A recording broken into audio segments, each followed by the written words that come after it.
Chapter 1. Replace the Brace. A Modern Guide to Non-Bracing Scoliosis Care. For hundreds of years, doctors and parents pinned their hopes on braces to keep growing spines from bending too far. Back in the 1500s, the Frenchman Ambroise Paré hammered out heavy metal corsets that locked a person's torso in place like a knight's armor. They were cold in winter, hot in summer, and so stiff that breathing deeply or laughing too hard could hurt. 4 centuries later, braces were still the main plan, even after the metal was traded for plaster casts, thick leather, and, most recently, hard plastic shells shaped by computer models. The look changed, but the idea stayed the same.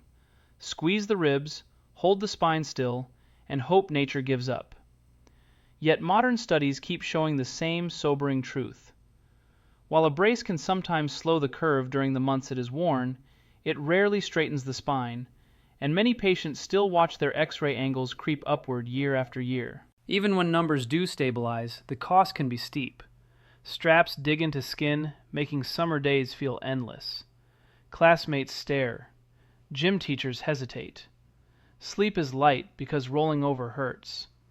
A teenager who should be thinking about homework and hanging out with friends ends up counting the hours until removal time. Parents worry about posture, but they also worry about confidence, body image, and whether the brace will create a different kind of scar, an emotional one that no surgery can erase. These families are not ungrateful for medical care.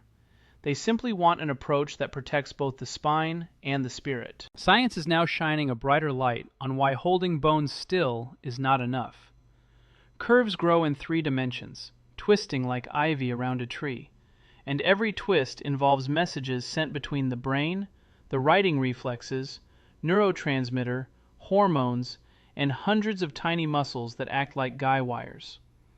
If those messages misfire during periods of rapid growth, those shifts can stack into the familiar S or C shape seen on an X-ray. Trying to clamp the spine from the outside may temporarily hold the spine straighter, but it does not retrain the faulty signals on the inside. In fact, newer research shows that rigid bracing can make trunk muscles weaker and slower to respond, almost like placing a cast on a limb and then expecting it to run a race.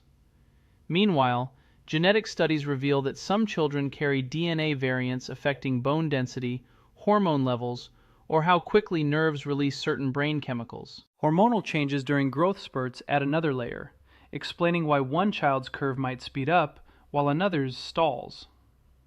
All of this evidence tells a clear story. Scoliosis is more than a crooked bone. It is a whole-body communication glitch. Today, most families want solutions that help their children live better now, not just hope for fewer degrees on an X-ray later. They know that bones do not move by themselves, and a spine does not decide to twist for fun.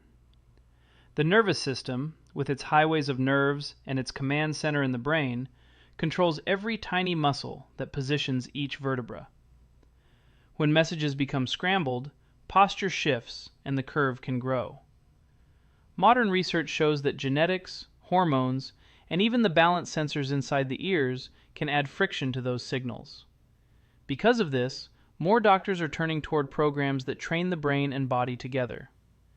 Instead of locking the torso inside a shell, these approaches use measured movement, vibration platforms, reflex drills, and devices like the ScoliSMART Activity Suit, which turns ordinary walking into a gentle lesson in better alignment.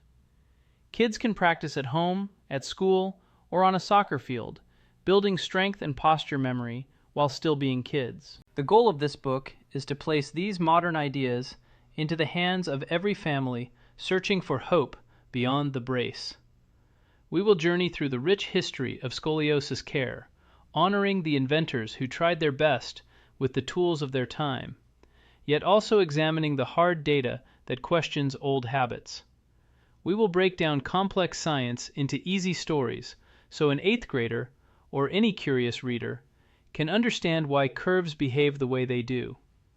We will meet brave kids who traded 23 hours a day in plastic for daily reflexive-response rehab and saw their posture improve, along with their moods and sleep. We will hear from parents who learn to read genetic reports the way a pilot reads a map, spotting risk factors early and steering their child toward stronger bones, calmer nerves, and steadier growth. Each chapter will blend clear explanations with practical steps you can start tonight, whether your curve measures 10 degrees or 50. Replacing the brace does not mean forgetting caution or ignoring x-rays. It means adding movement, nutrition, and neural training to the toolbox so the body can grow in harmony rather than in fear.